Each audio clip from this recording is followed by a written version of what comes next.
Et bonjour, bienvenue sur Archi Simple Business, le podcast qui t'accompagne dans le lancement de ton entreprise. Je suis Fanny, formatrice et créatrice d'Archi Simple, l'entreprise qui t'aide à créer ta présence en ligne. Freelance web autodidacte pendant 7 ans, je mets aujourd'hui mon expérience à ton service pour t'accompagner dans ton aventure entrepreneuriale et te fournir de solides bases pour réussir et pérenniser ton entreprise. Que tu sois chevronnée ou débutante, ce podcast est conçu pour toi. Je te propose des solutions concrètes et actionnables, des réflexions et stratégies efficaces pour t'épanouir dans ton activité. Alors, installe-toi confortablement et laisse-toi inspirer par les échanges et idées que je vais te partager. C'est parti pour Archi Simple Business.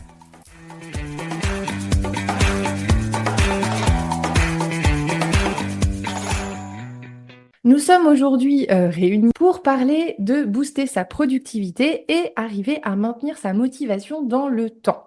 Parce que c'est vraiment un sujet. On a souvent des pics, ça ressemble plutôt à, à des montagnes russes qu'à un long fleuve tranquille. Et donc, je vais vous amener aujourd'hui des outils et stratégies clés pour une efficacité durable et surtout écologique. Et je vais vraiment insister sur ce point tout au long du live.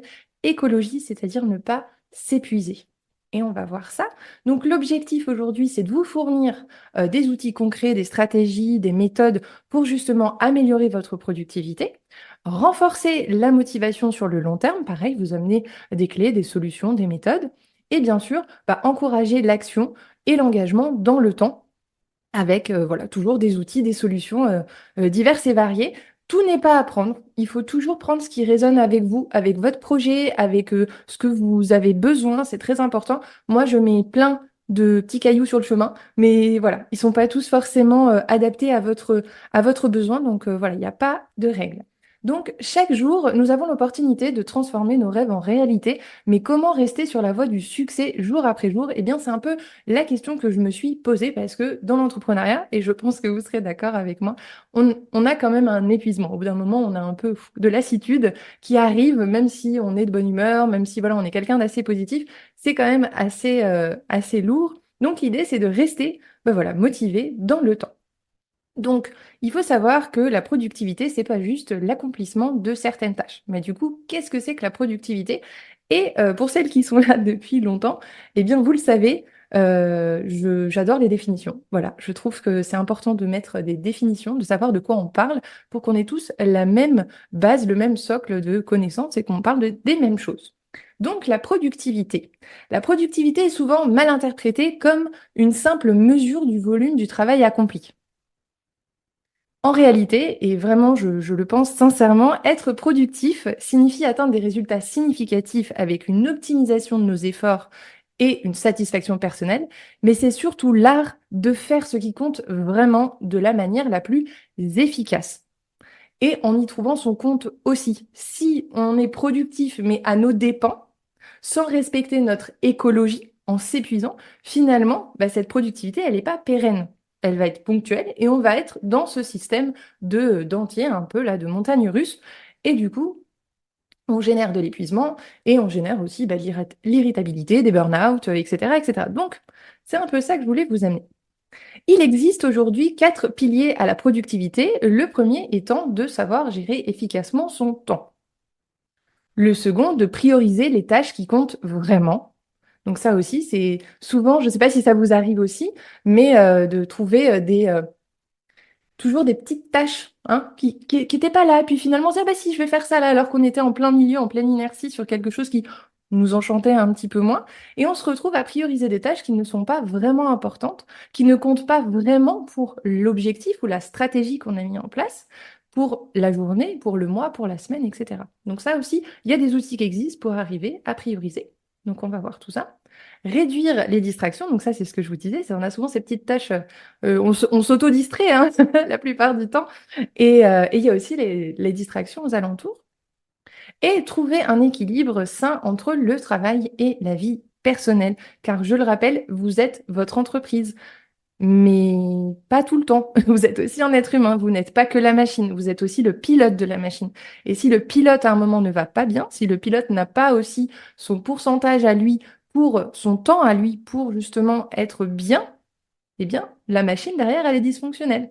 Mettez un chauffeur routier qui roule pendant 24 heures d'affilée, il y a un moment, il risque un accident. Ben, c'est pareil pour vous, en fait. Il faut faire des pauses, il faut prendre soin de soi, il faut aussi mettre de la conscience dans ce qu'on fait, ce qui nous permet de prendre soin du pilote et de la machine. Ensemble, ils nous aident, donc ces 4 piliers, à construire une fondation durable pour notre succès, parce qu'on est bien là pour parler de ça. Donc, un élément que j'ai vraiment envie de vous partager, parce que je l'ai moi-même vécu personnellement, et je pense que c'est important d'en parler, même si c'est devenu assez courant aujourd'hui, mais c'est que l'organisation durable pour une productivité écologique, donc c'est bien ce que je vous disais au début, c'est ne pas épuiser ses ressources, et c'est pour ça que je vous amène toutes ces solutions-là, qu'on va voir juste après. C'est justement, eh bien, pour avoir une gestion écologique de soi, c'est-à-dire ne pas s'épuiser. Ne pas s'épuiser à la productivité, c'est être aussi écologique avec soi-même. On a une certaine quantité de ressources disponibles pour nous-mêmes, pour notre entreprise, pour notre famille, pour nos amis, etc. On a tous ces blocs, un peu ces bulles d'énergie, mais on ne peut pas juste récupérer l'énergie de toutes ces bulles-là pour juste une action, pour juste un seul élément. Non, vous êtes toutes ces choses à la fois. Donc il faut bien répartir ces ressources et en avoir conscience aussi pour ne pas justement s'épuiser et ne pas risquer derrière du burn-out, etc. Équilibre travail-repos, organiser ses tâches et son temps de pause stratégiquement pour éviter la surcharge et favoriser la régénération. Donc on est bien dans cette thématique. Et évidemment, mettre en place toutes ces solutions que je vais vous apporter, ça permet aussi de prévenir du burn-out. Parce que ça permet aussi de mieux équilibrer son temps, voilà, d'avoir des objectifs définis avec des tâches définies et savoir ce qu'on doit faire et pas justement courir partout, être erratique. Voilà, l'idée c'est de bien se structurer pour que ça roule, pour que la machine soit en automatique, que voilà, qu'il n'y ait pas besoin de faire des réparations tous les 4 matins. Et donc là, évidemment, quand on parle de burn-out, on parle donc d'équilibre, mais aussi d'autocompassion. Et là, effectivement, c'est essentiel de soyez bienveillant avec vous-même, soyez bienveillant avec les autres, mais soyez bienveillant avec vous-même.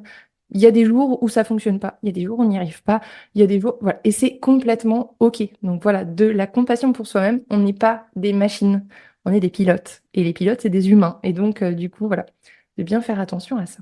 Donc, il existe des outils et des stratégies pour booster ta productivité.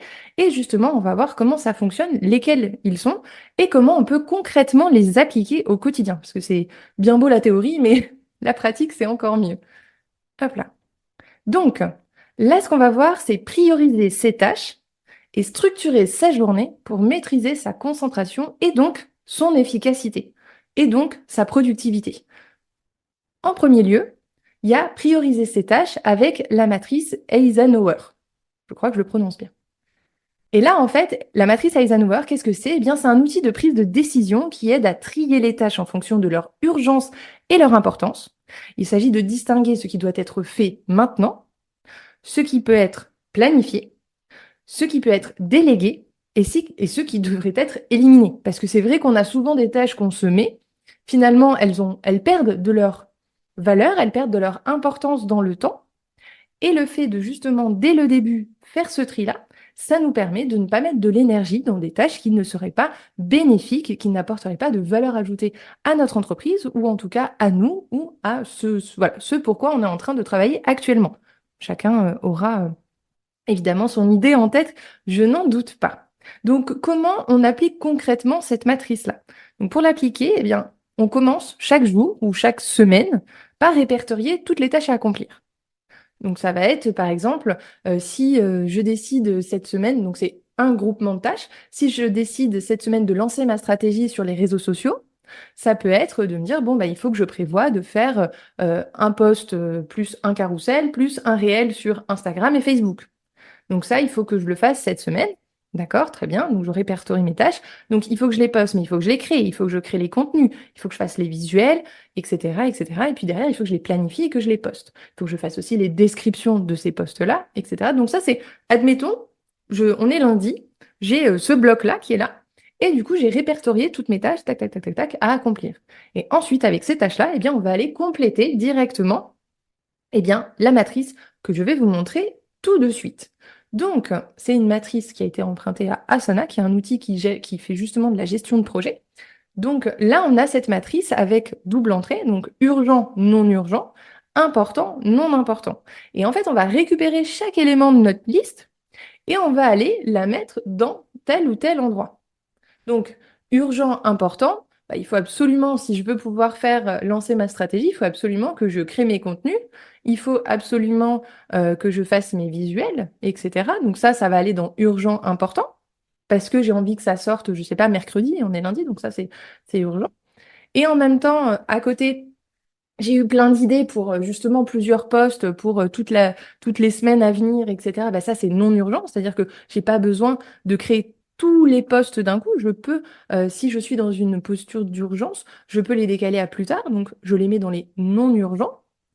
Et là, en l'occurrence, vu qu'on parle des réseaux sociaux et de la création des éléments, on peut envisager, selon le budget de chacun, etc., mais en tout cas, c'est envisageable de déléguer certaines tâches.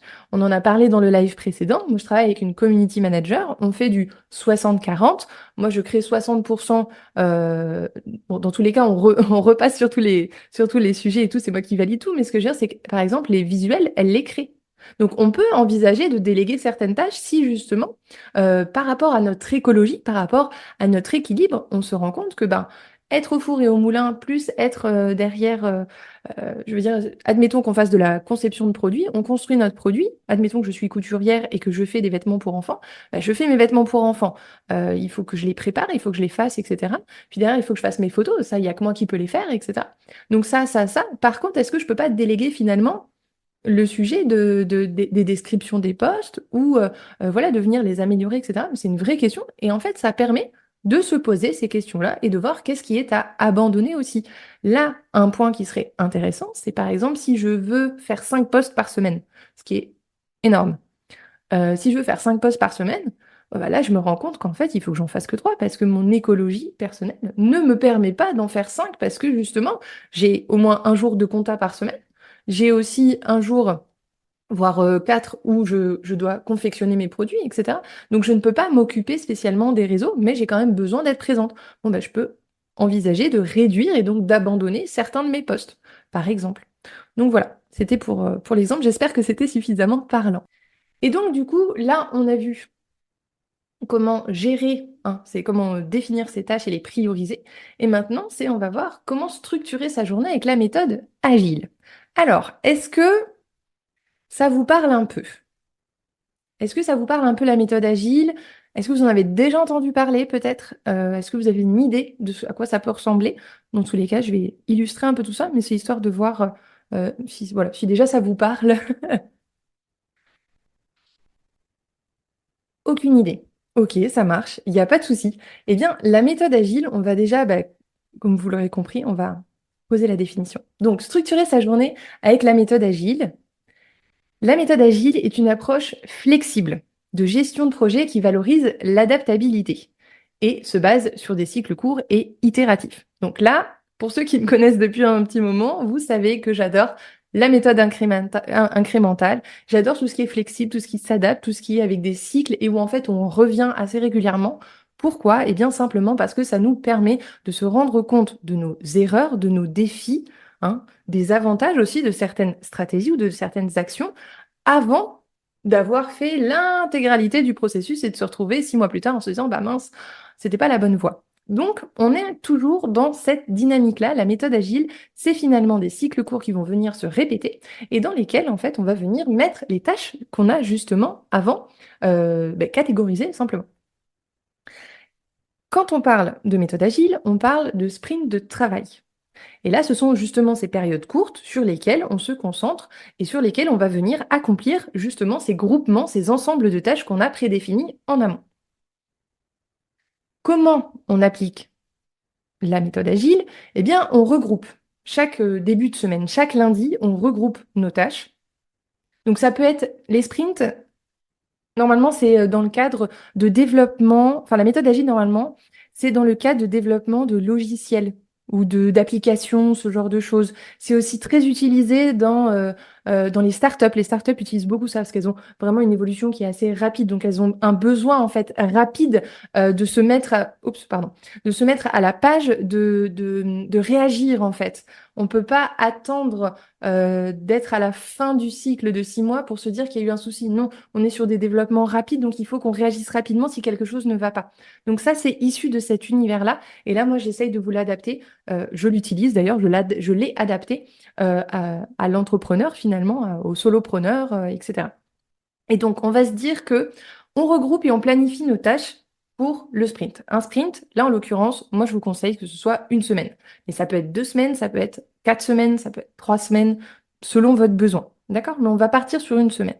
Donc on regroupe et on planifie nos tâches pour le sprint. Donc on est lundi. Je mets toutes mes tâches dans ce qu'on appelle le sprint backlog. Et du coup, je vais venir dispatcher mes tâches. Donc, soit je mets mes tâches, elles sont pour la semaine et je verrai quand je vais les faire. Mais en tout cas, pour ma semaine, j'ai défini ce dont j'avais besoin. Et pour la journée, je vais mettre aussi dans la case journée les tâches que j'ai à faire aujourd'hui. Et du coup, à la fin, je vais faire ma journée. Donc, je vais faire ma journée. Tac, tac. OK, ça, j'ai pu le faire. Ça, j'ai pu le faire, etc. Très bien. Ça, j'ai pas pu le faire. OK, donc ça repart dans la case semaine. C'est-à-dire, je le décale à demain. Et ce qui est intéressant, en fait, avec cette méthode, c'est pourquoi j'ai pas réussi à le faire. Est-ce que c'est que j'ai mal juger le volume ou la difficulté de certaines tâches? Est-ce que c'est moi qui finalement n'étais pas trop dans ça? Est-ce que c'est moi qui n'ai pas réussi à me focaliser? Et en fait, le fait d'avoir un planning sur une semaine, mais au jour le jour de faire ces tâches, ça nous permet de voir aussi ben, qu'est-ce qui fonctionne pas, sur quoi sont nos difficultés, où est-ce qu'elles se positionnent, et du coup d'entamer aussi une réflexion. On se dit, OK, ben là je galère à faire ça. Pourquoi? Je galère à faire. On va garder l'exemple des réseaux sociaux, je trouve que c'est très parlant. Euh, ok, j'ai pas réussi à faire mon post, voilà, ça m'a pris la tête, etc. J'ai pas réussi à faire le visuel, ça m'énerve, etc. Admettons. Ça peut aussi très bien se passer, hein. Donc, je n'ai pas réussi. Pourquoi? Est-ce que c'est mon état d'esprit qui finalement n'était pas, voilà, c'était un mauvais jour, ça n'a pas fonctionné, ok. Est-ce que finalement j'ai mis trop de tâches et je me suis mis la pression et du coup j'ai pas réussi? Est-ce que c'est juste que ben moi Canva c'est pas mon truc, je sais pas comment ça marche et puis j'ai pas envie d'apprendre, bon bref, ok. Donc si j'ai pas envie de le faire, si j'ai de la friction à le faire, là on en revient à ok, est-ce que ce serait pas intéressant de voir avec un community manager? Est-ce que j'ai pas quelqu'un dans mon entourage qui pourrait me filer un coup de main? Et en fait on va identifier plein de petits problèmes et on va trouver des solutions à ces problèmes. Et on va pas attendre que ça fasse boule de neige, que ça grossisse et qu'on se retrouve complètement pieds et poings liés. On va justement s'en rendre compte un peu au quotidien. Quels sont nos défis? Sur quoi on a de la difficulté? Mais aussi, et c'est là c'est intéressant parce que j'ai pas envie de parler que du négatif, sur quoi on prend du plaisir? Sur quoi on est dans le flow? Sur quoi, en fait, ça roule? Et en fait, on peut identifier aussi des groupements de tâches où on se dit, OK, bah, ça, je sais que je prends du plaisir à le faire. Donc, je mets moins de temps à le faire. Donc, je vais plus vite. OK, bon, bah, ça, je le mets là. Tac, c'est bon. Ça, je sais que je peux en mettre plusieurs à la suite. Je serai efficace, je serai productive sur ces tâches-là parce que je prends du plaisir. Par contre, il y a d'autres tâches. Je prends pas de plaisir, j'y arrive pas. Ok, bon, bah là, on peut peut-être intercaler une tâche où je prends du plaisir, une tâche où je prends un peu moins de plaisir, puis après, hop, je reprends du plaisir derrière. Donc peut-être que ça va redynamiser aussi bah, finalement ma productivité et mon efficacité. Donc voilà, c'est toutes ces réflexions qui peuvent être mises en lumière voilà, à travers ce tableau. Donc là, on a différents outils qui peuvent exister. Je vais vous montrer ensuite un tableau concret, ne vous inquiétez pas. On a Asana, qui est un outil, je crois, gratuit jusqu'à un certain nombre de personnes, parce que normalement, c'est pour des équipes, mais là, nous, on est tout seul, mais ou pas d'ailleurs, parce que vous pouvez très bien avoir des prestataires avec qui vous travaillez. Mais c'est complètement OK, je veux dire, il fonctionne très bien l'outil. Il y a Trello, qui existe depuis très longtemps et que vous connaissez peut-être très bien, qui est pareil, ce genre de bloc, hein, on se donne des blocs avec des tâches dedans, hop, on le déplace d'une semaine à l'autre ou d'un jour à l'autre, où on met en cours et puis ensuite terminé. Trello a été très utilisé. Notion qui permet aussi de faire les mêmes fonctionnalités aujourd'hui. Je sais que vous adorez Notion, donc voilà, je l'ai mis. Et il y a cette fonctionnalité-là aussi de faire des sprints, donc c'est tout à fait possible. Et sinon, alors moi je suis de la vieille école, moi j'ai un tableau blanc. Voilà, j'ai un tableau blanc, j'ai acheté des magnets, et je suis très visuelle. Donc j'ai mes magnets que je déplace, mais vous pouvez aussi prendre un tableau en liège et mettre des post-it. Voilà, et pincer des post-it. Tout à fait possible.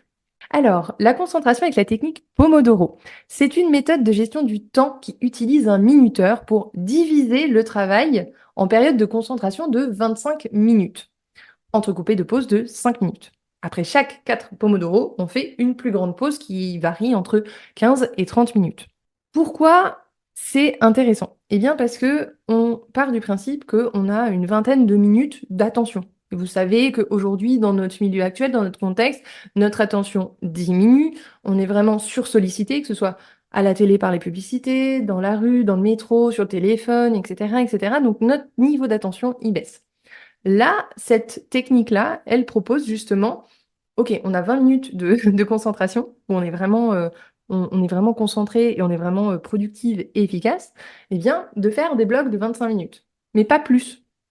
Parce que le piège, c'est, en tout cas, moi, je vais parler pour moi. Moi, le piège, c'est que je vais mettre 3 heures d'affilée dans la même tâche.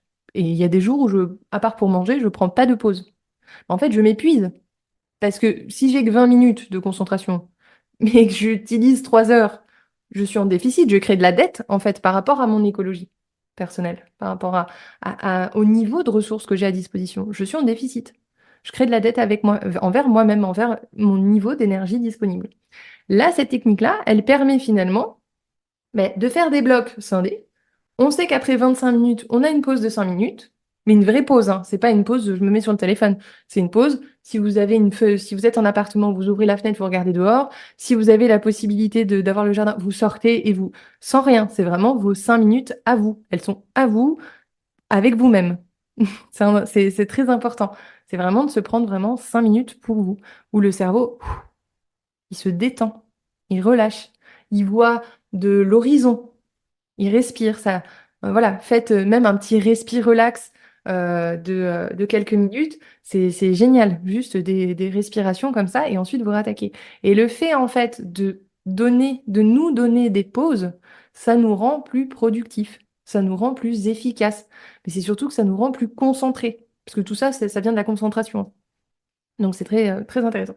Alors, comment l'appliquer? Eh bien, alors là, c'est super simple. Vous prenez un chrono. Enfin, vous vous dites, OK, je vais faire ce bloc de tâches-là. Vous enclenchez le chrono et vous le faites. Donc là, soit vous êtes sur votre téléphone, vous mettez votre minuteur à 25 minutes. Une fois que les 25 minutes sont passées, eh bien, vous mettez un chrono à 5 minutes et ensuite vous remettez 25 minutes. Soit il y a des applications mobiles gratuites qui existent, évidemment. Soit, ce que je vous disais, c'est qu'il y a des chaînes YouTube qui s'appellent Pomodoro et où, en prime, vous avez la petite musique un peu, vous savez, les musiques chill out, work, je sais pas quoi, là. Et en fait, c'est des musiques finalement avec des musiques d'ambiance et qui vous accompagne. Et en fait, il fait le chrono lui-même. Vous pouvez bénéficier de la musique, si vous l'appréciez évidemment, avec le chrono derrière. Donc voilà. C'est hyper, hyper simple à mettre en place. Mais par contre, pour l'avoir utilisé, et même en faisant le live, je me suis dit, il faudrait vraiment que j'utilise beaucoup plus parce que c'est bête, je l'utilise pas assez. Et c'est vrai que, en fait, vous vous conditionnez. Vous dites à votre cerveau, OK, là, on a 25 minutes, mon gars, on va y aller là. Là, c'est parti, on fait ce qu'on a à faire, tu vas voir, ça va bien se passer. On est concentré, en fait. On a un peu ce conditionnement, un peu comme un athlète avant une épreuve, il sait que ça va durer, enfin, un marathon, pour le marathon, il sait que ça va durer 47 km. Bon, bah là, ça dure 25 minutes. Alors, voilà, l'exemple à prendre avec des pincettes, évidemment. Mais dans l'idée, c'est ça. Et ensuite, la pause.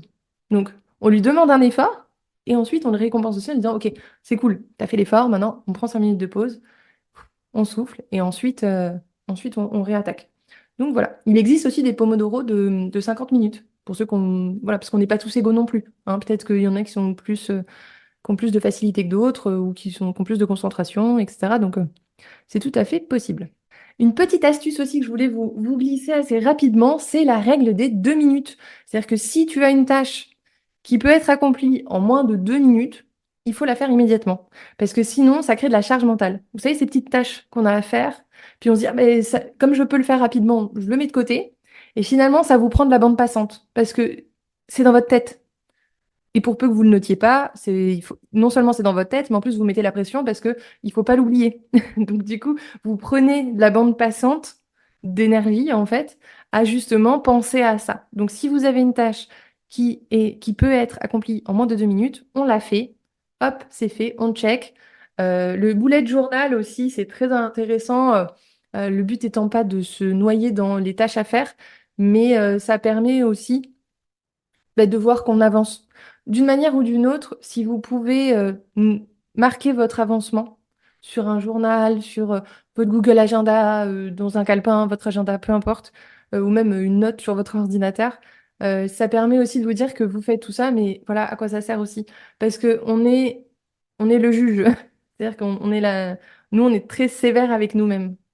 Et si on ne se montre pas à nous-mêmes de temps en temps, bah ok, je fais des sacrifices, je fais des efforts, je me casse la tête à trouver des solutions, etc. Mais que vous voyez pas, que vous n'avez pas concrètement en fait un état des lieux de tout ce que vous avez accompli, bah, il se peut que vous créiez aussi un petit peu de voilà de lassitude, ce genre d'émotion et que vous disiez bah oui bah tu vois tu te casses la tête puis finalement pour quel résultat? Alors que si c'est marqué, le résultat il y est. Vous avez fait ça, ça a servi à ça, etc. Et félicitez-vous. Voilà, prenez du temps aussi pour vous féliciter parce que c'est pas évident et que c'est important. Voilà. Alors, maintenant qu'on a vu comment être organisée et donc productive et écologique avec nous-mêmes, place à la motivation. Et là, j'ai un petit outil, franchement, je suis trop fan. Je vais vous montrer tout ça. Est-ce que vous connaissez la loi des 100? Admettons qu'on veuille toujours mettre en place notre stratégie pour les réseaux sociaux. OK? Et donc, on a nos posts à faire. Donc, on a fait notre planning éditorial. Bravo. On a mis dans ce planning-là tel poste à tel endroit, avec telle image, telle description, etc. Planning éditorial. Et on l'a fait sur un mois, 2 semaines. Allez, c'est la première fois, on l'a fait sur 2 semaines. Et du coup, on met de l'espoir, on met de l'espérance, on met des émotions, on met de l'humain dans les actions qu'on fait, ce qui est tout à fait normal. Et on a vu, on a lu, on a entendu que oui, il y a toujours ceux qui réussissent différemment que les autres, il y a toujours ceux qui explosent, etc. Il y a toujours Instagram en fait qui vous rappelle que il y a ceux qui réussissent et il y a ceux qui ont la peau parfaite et les dents blanches et qui ont la morning routine à 5 heures du matin, etc. Enfin bref, le monde est fait pour vous rappeler que bon, les gens réussissent donc pourquoi pas vous? Pourquoi pas moi? Et là en fait ce qui se passe, c'est qu'on va commencer à faire nos posts. On va commencer à le faire le premier jour, la première semaine. On est content. On n'a pas trop eu de résultats. Donc un peu de frustration, mais c'est normal, c'est le début. Arrive la deuxième semaine, on va refaire nos postes. Donc, ça nous demande du travail, de l'énergie, de la concentration, tout ça. Tout ce qu'on vient de voir, ça demande tout ça. Et là, pareil, bah, ça démarre pas. J'ai pas trop de vues, bah, j'ai pas trop de likes, puis les gens commentent pas, etc. Donc là, la frustration passe de 1 à 2. Ok, bon, bah, je refais 2 semaines, etc. Et en fait, ce qui se passe, c'est que bah, on va avoir tendance à se dire que ça fonctionne pas. On va avoir tendance à se démoraliser, se démotiver. À se dire que oui, bah moi, ça fonctionne pas, lui, s'il y arrive, et puis moi, j'y arrive pas, et puis machin, etc., etc. Alors qu'en fait, c'est pas que ce que vous faites, c'est mal. C'est pas, euh, c'est pas la qualité de ce que vous fournissez. La qualité, elle évoluera dans le temps de toute manière. Vous allez toujours vous rendre compte que ça, c'est, ah non, mais ça, je le faisais comme ça avant, puis on évolue, on est en mouvement, on est des êtres humains, on a cette inertie-là, hein. Et sauf qu'en fait, par exemple, notamment quand on parle de stratégie, c'est du temps. On pense souvent qu'on claque un claquement de doigts et on y va, c'est parti, on arrive au top. Mais pas du tout, ça fonctionne pas du tout comme ça. Ça arrive à certaines personnes. Oui, certaines personnes y arrivent, mais pas toutes. Et du coup, la loi des 100, c'est quoi? C'est qu'en fait, on se donne 100 jours pour transformer un essai en réussite, un essai en habitude, un engagement transformateur. On se donne 100 jours. Parce qu'il faut minimum 100 jours pour créer quelque chose qui dure dans le temps. On peut le créer et l'abandonner, mais qui dure dans le temps. Et donc la loi des 100, c'est ça. Ça permet de rester motivé, de se dire, OK, je sais que ça va prendre du temps. Mais dès le début, on sait que ça va prendre du temps. Donc c'est aussi voilà, d'être honnête avec le fait que ça prend du temps. Quelqu'un qui vous dit sur les réseaux, oui, vous faites ça, et puis yalla, c'est parti, ça fonctionne en 2 minutes. Non, ça prend du temps. Les stratégies prennent du temps. C'est minimum 3 mois une stratégie pour voir si elle commence à bien fonctionner. Le SEO, c'est entre 6 mois, 1 an, voire 2 ans. Donc c'est des choses qui prennent du temps. Mais quand on ne le sait pas dès le début, quand on est mal préparé, entre guillemets, j'aime pas ce que je viens de dire, j'annule. Mais en tout cas, quand on n'a pas mis de la conscience dans le fait que ça prenait du temps, eh ben, on va générer de la frustration, on va générer de la friction, on va de l'irritabilité, hein. On va finalement mettre en mouvement ces choses-là, il va y avoir de la friction, et après, on n'arrive pas à avancer. Et après, on va se démotiver, on va se dire, ah bah c'est bon, machin, et on va se dire, ah bah tiens, j'ai une nouvelle idée de projet, etc. Je vais faire... Combien de fois, moi j'ai fait ça, honnêtement, des projets, j'ai dû, enfin, sur les 7 dernières années, j'ai dû en avoir 10. Combien j'ai réellement mis en exécution? Il n'y a qu'à partir du moment où on conscientise que ça prend du temps et qu'on a les outils aussi nécessaires pour gérer ce temps-là, qu'on arrive à enquiller, qu'on arrive à finalement dans le temps se dire, OK, c'est bon, j'y vais. La différence entre le sprint et le marathon, hein. On met bien ça dans l'entrepreneuriat. On ne fait pas de sprint en entrepreneuriat, on fait des marathons. Donc, c'est important de le dire. Donc voilà, pour le petit décor, dirons-nous. Donc l'engagement transformateur avec la loi des 100, c'est ce que je vous disais, qui consiste à réaliser une action chaque jour pendant 100 jours. Cela permet de tester et d'intégrer une nouvelle pratique ou une nouvelle stratégie ou une nouvelle méthode ou une nouvelle façon de concevoir son produit. Voilà, vous pouvez imaginer tout ce que vous voulez. C'est un moyen concret pour transformer les essais en habitudes durables. Voilà ce que c'est la loi des 100. Donc, eh bien, comment on la met en application? On ajoute finalement cette tâche. Donc, admettons que ce soit de poster sur les réseaux et on l'applique sur son jour. Donc là, vous avez plusieurs options. Soit vous mettez dans votre agenda, Google Agenda, vous mettez tac, tac, tac sur 100 jours. Faire ça, faire ça, faire ça, faire mon post, poster ma vidéo, poster ma vidéo, poster ma vidéo, poster ma vidéo, etc. 3 choses à compléter. Il y a le nom, la description et quand vous voulez avoir vos rappels. Et en fait, chaque jour, vous allez compléter chaque bulle. Vous pouvez vous mettre des notes aussi sur chaque jour. Par exemple, s'il y a des jours où ça a été plus difficile que d'autres, ou ce genre de choses. Si un jour vous l'avez pas fait, vous devez le décaler. Ce genre de choses. Et en fait, vous avez votre progression. Et donc, si vous voulez tester votre stratégie, bah, vous pouvez vous dire, OK, je teste la stratégie X et je le mets là-dedans. Et du coup, vous allez vous avoir avec telle stratégie, avec telle tâche associée. Et donc, vous allez avoir vos rappels en disant, n'oublie pas de faire ça, etc.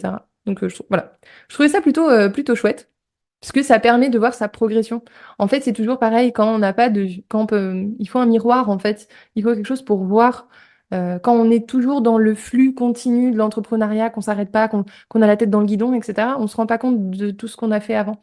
Et avoir des outils pour justement mettre en lumière tous les efforts et toutes les actions qu'on met en avant pour nous, pour notre entreprise, etc. Ça permet aussi de se dire, bon, bah, c'est cool, franchement, bien wesh, quoi. T'as bien joué, c'est bien. Et on continue du coup.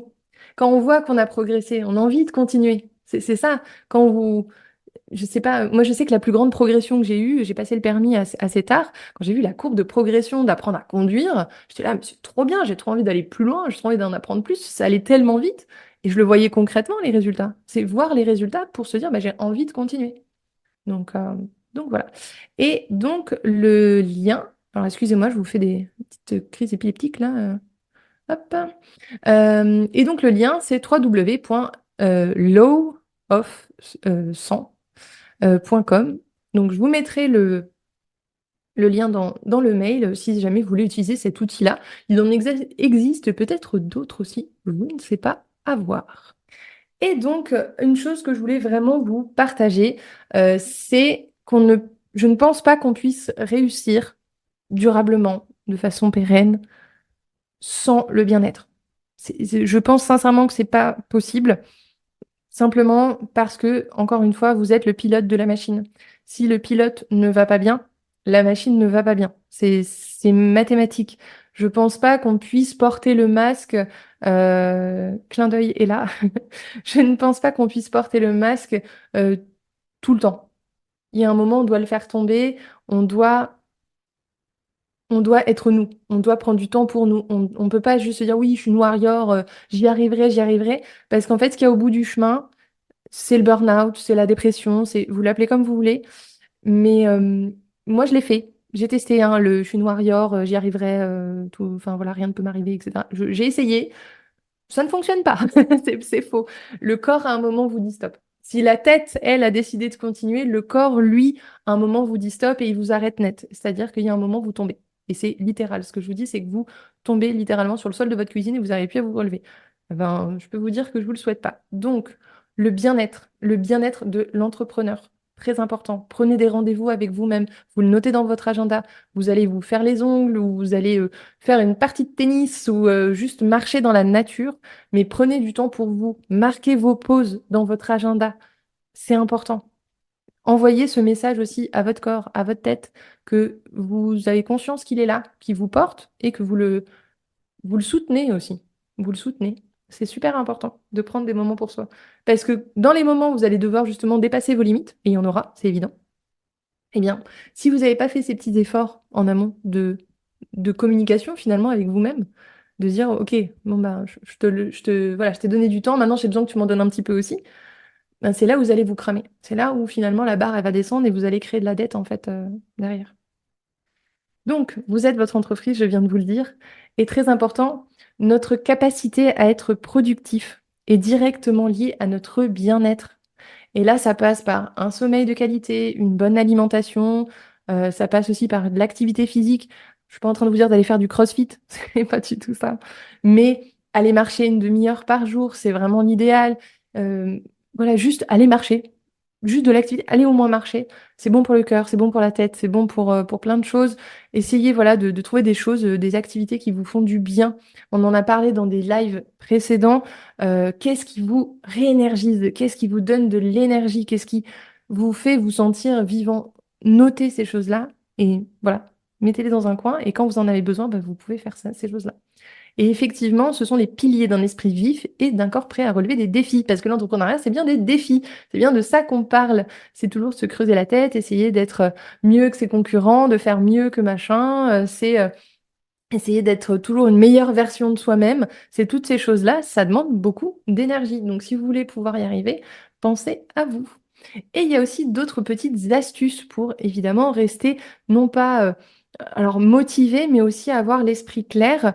Il y a ce qu'on appelle la routine de succès. Donc ça, il y en a pour qui ça fonctionne très bien. Il y en a pour qui adhèrent pas. Moi, je suis pas trop là-dedans. J'aime pas trop me mettre voilà, de barrières. Mais je sais qu'il y a certaines personnes pour qui ça marche très bien. Là, vous avez un livre qui est vraiment génial, c'est Miracle Morning. Donc un livre en français, c'est juste que le titre est en anglais. Et vraiment, c'est pareil, c'est pour créer sa routine de succès. Donc, c'est voilà, se faire sa routine tous les matins, de préparer son esprit et son corps à finalement rentrer dans sa journée de travail. Là, on peut aussi envisager bah, de la méditation, hein, qui est de la méditation, ou de l'exercice aussi, du yoga, ou même une session de HIIT, si vous voulez, ou juste aller marcher, c'est aussi possible. Il y a aussi un petit outil qui est vraiment tip-top. Si on n'a pas l'habitude de la méditation, ça s'appelle Respire Relax. Donc c'est une petite c'est une petite application sur le téléphone. Voilà, selon si vous avez besoin de vous calmer ou de vous ressourcer, etc. Enfin, il y a plusieurs piliers. Et en fait, vous avez une petite bille qui monte et qui descend et vous la suivez en inspiration et en expiration. Et par exemple, quand vous avez des décisions un peu compliquées à prendre, ou s'il y a des moments où on a le brouillard mental, hop, vous faites un petit respire relax, ça dure entre 3 et 5 minutes, et d'un coup, hop, on est plus apaisé, on a l'esprit plus clair, et on peut passer à la suite. Des fois, juste vous prendre ces 5 minutes-là, ça change vraiment la donne. Activité physique, évidemment, temps de pause, évidemment, et ressourcement. Là, on est bien sur regardez qu'est-ce qui vous a donné de l'énergie, qu'est-ce qui vous donne de l'énergie au quotidien. C'est peut-être d'aller sortir votre chien. Peut-être que ça vous met au max. Ben, si c'est ça, faites-le. C'est peut-être de passer 5 minutes ou 20 minutes voilà, avec votre chat à faire des ronronnements. C'est OK, c'est peut-être d'aller jouer à la balle, aller jouer avec votre enfant ou ce genre de choses, peu importe. Voyez qu'est-ce qui vous réénergise, qu'est-ce qui vous ressource et ces moments-là, essayez de les implanter comme une tâche dans votre calendrier. Ces moments-là sont super importants. Donc, euh, donc voilà. Et bien sûr, je ne clôture pas un live sans ma petite citation. Cultiver une productivité durable. C'est comme entretenir un jardin. En prenant soin de nos ressources avec sagesse, nous permettons à notre bien-être de fleurir et à notre efficacité de s'épanouir saison après saison. Voilà, j'ai envie de clôturer là-dessus avec un peu de douceur, avec un peu, voilà. Dans tout ce que vous faites, posez-vous toujours la question si vous êtes dans du confort ou de l'inconfort. Et quel type d'inconfort c'est?